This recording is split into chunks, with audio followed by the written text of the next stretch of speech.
Hi Libra, welcome to your March 2020 General Tarot reading. It's Raina here,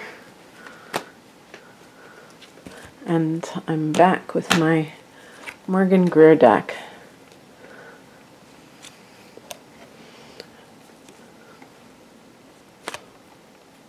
I'm getting the Ace of Swords like left and right for whatever reason. The Hermit's been showing up too. All right, start spreading the news. I've been using that one a lot. Okay. The heart of the matter is the Two of Pentacles. This can be that, your life is very hectic right now. You have a lot on your plate. You're juggling career and maybe going to school or 2 jobs. It's just like a lot. Maybe you've started your own business, but you're still working a day job. Sometimes this can be receiving an offer for work overseas. That's why they have the ocean behind the person. And I think that that one might even be, because even the Page of Wands might connect with something like that. Well, I'll just keep going, looking at the past position, the Six of Cups, which is a card of the soulmate. Also, child, children. If this is anything to do with the idea of having children, maybe, somebody who's just given birth and they're like trying to work and take care of their child at the same time, or scrambling around trying to do something on behalf of their child. To me also, if this is career related, this could be something that you have wanted to do since you were a child. So it's like your childhood dream to do a particular type of job. And a soulmate situation where you're already involved with somebody, but you've met your soulmate. The higher message is the Ace of Swords. I could make the typical joke about Libra, trying to make up their mind, and I'm going to get people upset. But actually, to me, with the Two of Pentacles, it could be weighing your options of saying, okay, this is a person, and I'm talking about the Six of Cups, which, by the way, is connected to Cancer, so perhaps that's their sun sign as well. But this is a person who I have met, and I really feel like there's something there that is just completely different than I've ever experienced before. And I'm in this current relationship. What should I do? Which person is the right person? Because the other individual, the person that you might be with at the moment, they may be very a solid citizen. They may be somebody who you have a decent relationship with. It's not always going to be, oh, this person's terrible, and now I've met the love of my life. That you might be with somebody who is wonderful, but you're just not in love with them, and you know that they are not the right individual for you. And really, the Ace of Swords is to look at things from a clear perspective and get out of that, the mire or the fog of either denial or confusion. So these can come about with guilt, can cloud somebody's mind and things like that. It's difficult because in some cases, the person who's the soulmate, they may not be, or especially with a twin flame. Somebody corrected me or thought they were correcting me about twin flames. I never claimed to be an expert on twin flames, but saying that, oh, well, they're not always, it's not that one person is pursuing the other and the other person. I was just saying in this lifetime that one person may be pining away for somebody else who is involved with a third party. And so if you have met somebody who you feel a very, very strong connection to, but they're still with somebody else, that is a complication. There's no question about it. So it is something that you may have to deliberate on, because you're not really in a relationship with the person that you think is your soulmate. So what are you supposed to do? Are you supposed to just live your life, hoping that you can be with a person? Sometimes these situations can be a catalyst for understanding that you're not with the right person currently.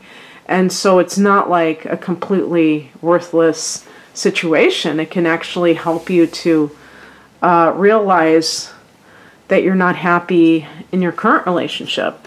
What crosses you is the Five of Swords. So, one thing I should have said too is, and remember that we're still in Mercury retrograde as we go into March. And even when Mercury goes direct on March 9th, there still is some, it's still going to be in a shadow for most of the month. Actually, until the very end of the month. And some of you may be watching in February. And actually, these readings, I don't take it seriously in terms of a timeline, because I'm just pulling these cards. And, I don't want people to take any tarot reading too seriously. I want you to just look at it to see if there's synchronicity and see if there's messages here. What I was going to say is that the Six of Cups might be your high school sweetheart, childhood sweetheart. Maybe they've come back into the picture, but it doesn't mean that, and you might think, oh wow, they're my soulmate, but it doesn't mean that that is the case. That's why the Ace of Swords is there, because it's like, see things as they really are, not how you want them to be. What crosses you is the Five of Swords. This is why I'm saying this, because I'm realizing you may be with somebody who is deceptive.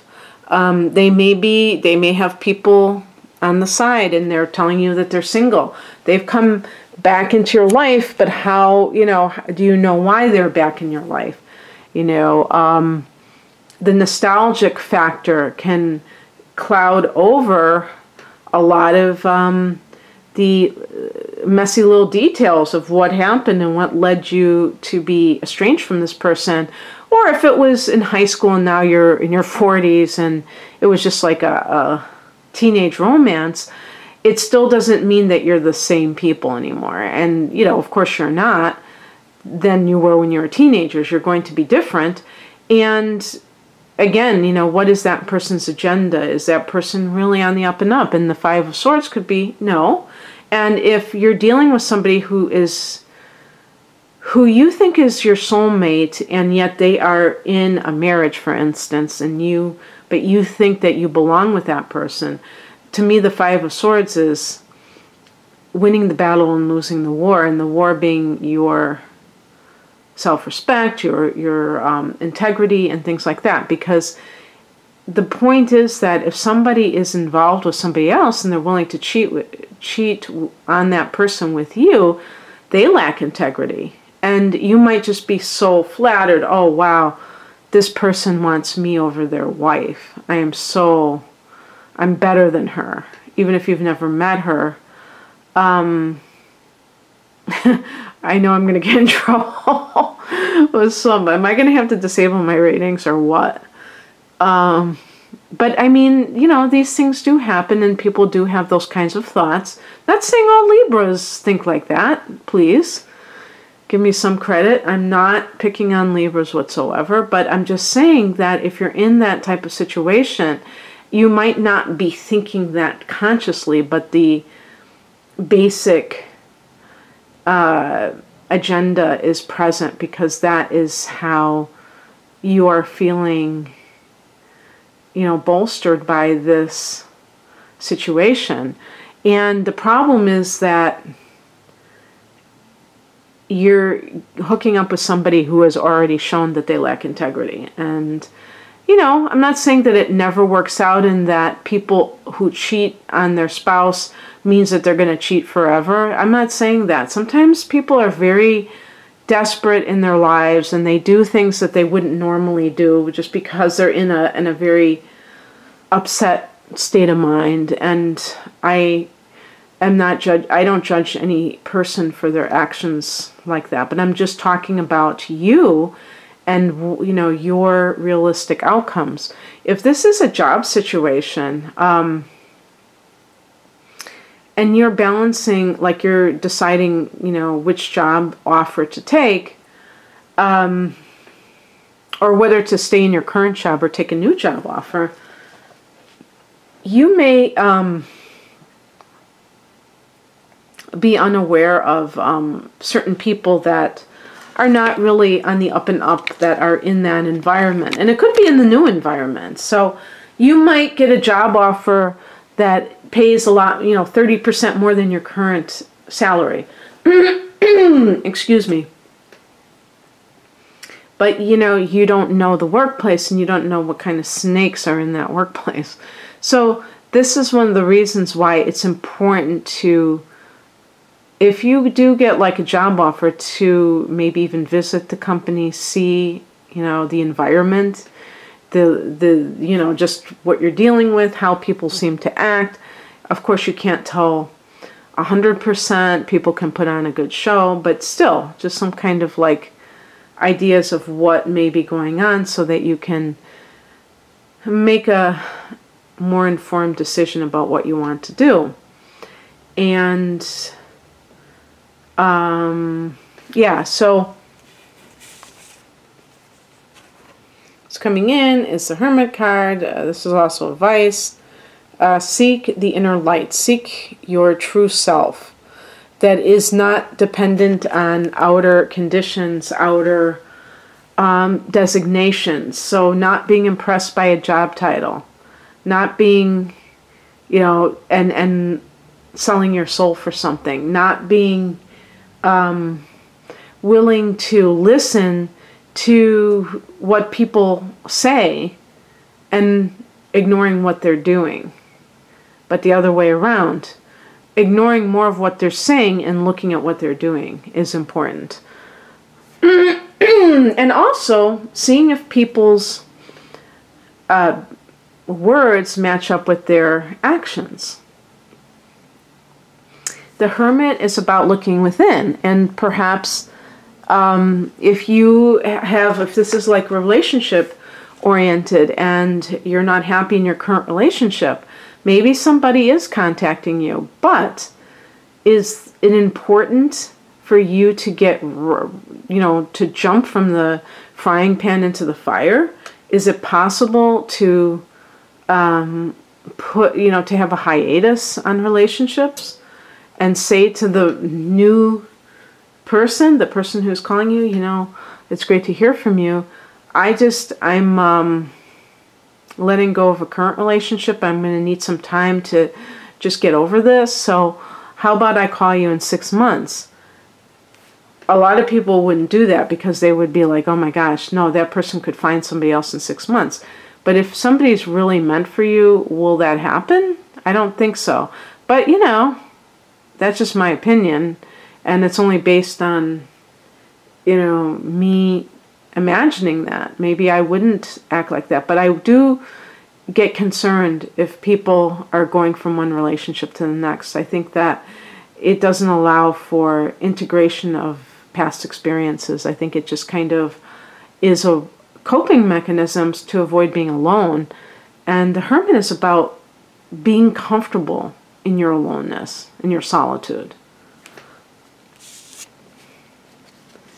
The outcome, start spreading the news. Of course, this is, you know, page can be a message that really makes you feel good. So if this is, you're waiting for a job offer or them to decide, you may have decided what you want, but they haven't decided on you.